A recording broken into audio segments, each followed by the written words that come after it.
Navy. Building 12 new submarines, 9 frigates and a dozen patrol boats will keep the nation's shipyards busy. But in coming decades, the naval hardware will sail into increasingly crowded waters. 50% of the world's submarine fleets will be in our region. We are an island nation.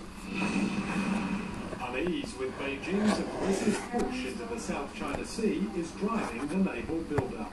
We're really moving from a position where we say what happens around our nearer approaches to a maritime strategy which is focused on Southeast Asia.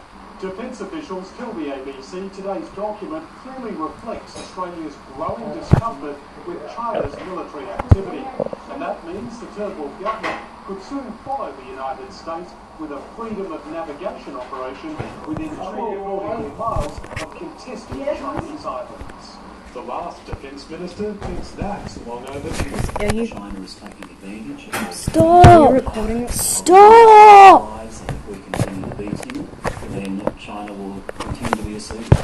Already Australia's closest ally has welcomed a strategic document as a well-considered comprehensive approach to addressing evolving security challenges of the coming decade. Beijing has expressed dissatisfaction with the White Paper's negative comments about the South China Sea. Andrew Green, ABC News, Canberra. Dick Smith Electronics will close all its stores across the country after receivers were unable to find a buyer for the retailer. The company's founder, Dick Smith, says he's angry and has called the owners greedy. 2,500 people will lose their jobs. After almost half a century of retailing, a household name is shutting its doors. 301 stores in Australia will close, and nearly 2,500 staff will lose their jobs. The receivers who were called in last month couldn't sell saying the sale process has not resulted in any acceptable offers. The founder of the original Dick Smith business says the private equity firm that bought it has destroyed it. Andrew's capital bought the business. You managed to replace it. The minute they did that, you knew the writing was on the wall. They were going to go broke, and a fantastic drama was going to be destroyed by greed. Anchorage bought Dick Smith from Woolworths in 2012 for $20 million, and then listed it on the stock exchange a year later for $500 million. The business then ran into serious trouble after its aggressive growth strategy failed and debts skyrocketed. The receivers have been trying to save the business in pure point in January. The desperate sales signs out the front have failed to lure in customers or new investors. Many say that the collapse of the chain was inevitable.